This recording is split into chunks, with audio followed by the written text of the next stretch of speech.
Hi. So, what's up sa inyo mga kajusa? Magandang araw, magandang buhay. Samahan nyo ko para mangkulit ulit ngayong araw. Ayan. Kita nyo yan, nagme-makeover tayo dyan. Naglagay muna ako ng foundation, tapos ayan, blend ko. Tapos, naglalagay na rin ako ng powder dyan. Sineset ko na yan siya.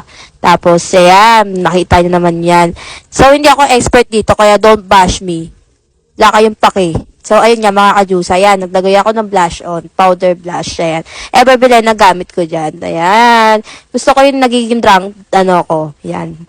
Drunk cheeks. Tapos, ayan, dinouble ko pa ng Shiglam na blush on na bigay sa akin ni tita. Ang ganda niyan. Tapos, ayan. Tapos, nagkikilay-kilay ako. Yung pangkilay ko lang dyan yung mascara. Wala akong pangkilay. So, maparaan tayo. Tapos, nagdagay ako ng, ano ba tawag dyan? Highlighter. Para kumikinang-kinang tayo pag lalabas. Diba? Talaga naman. Kinang-kinang. Tapos, ayan. Naglagay ako ng, ano yan? Ano nilagay ko? Ayan, lippy. Bali, naglagay ako ng lip gloss dyan kasi nagda-dry talaga yung lips ko. Diba? Kung makikita nyo yung notes ko, nagpapasuggest ako ano yung magandang brand ng syempre, mga kaibigan ko hindi matino kausap, yun. Alam nyo na kung ano yung mga fenomen. Tapos ayan, naglagay na ako ng lipstick. Kasi super dry talaga, like nagsusugat talaga yung labi ko. Ewan ko ba, bakit ganun talaga yung panahon ngayon. Sugat-sugat yan. Tapos ayan, bugs, diba? Ayan na yung finished product niya. Tapos ayan, nagsusuklay siya kasi late na naman yan siya. Nagmamadali na naman siya sa atake niya. Tapos kukunin ko nga yung ID ko kasi nga, na-confiscate nung last 2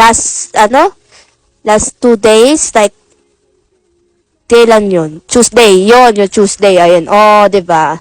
Ganda ni Kajusa, talaga naman fresh. Tapos, ayan, naglalakad na ako, nasa 10th Street ako yung talaga, diba? Ay! Yung init, tapos ayun, sumakay ako ng jeep. Tapos ayun, mga kajusa, naghihintay yung driver namin ng pasahero. So, wala kami tapos ayan, nakita nyo, yung lakad-lakad serya ko na naman. Tapos, di ba, ang fresh lang ng atake ko. Fresh look lang, bakit? Tapos ayan, nag-empty muna ako ng siomai rice kasi di ako maisabay na. Tapos ayan, nagmamadali ako kasi kukunin ko nga yung ID ko. Late na yan siya. Late na talaga. Lagi na lang talaga pumapasok ako ng late. Ewan ko ba't ang hili ko pumasok ng late. So, ayan, maakit ako. Tapos pumunta ako sa may GS para kunin yung ID ko. Yan, nakita nyo yan. Dyan yun. Ayos, nakuha ko yung ID ko.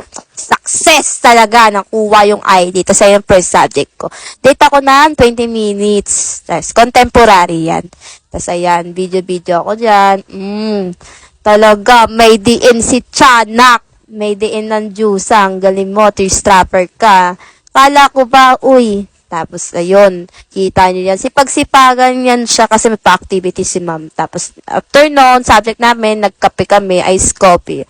Sarap niyan, pampawala ng antok. Kape Kalinaw, recommended. Tapos, ayun yung second subject namin. Anong subject yan? Public speaking. Tapos, ayan, nagno-notes ako. Nagno-notes siya. Tapos nakita niyo yung score ko, 18, panis. Magaling pala talaga ako sa English. Kala nyo, ha! Tapos, ayun, uuwi na ako, nakita niyo, fresh pa rin, bakit? Di kaya, di ba? Yan, tapos ayun, binibidyohan ko na lang, taking na ng video. Tapos ayun, papauwi na ako. Yan, nandun na ako sa 10, lakad-lakad. Ayun yung address namin. Kita nyo yan. Yun, 296. Yan. Tapos, ayun na, lalakad-lakad na ako, sa amin. Wala lang, yun lang, bye-bye!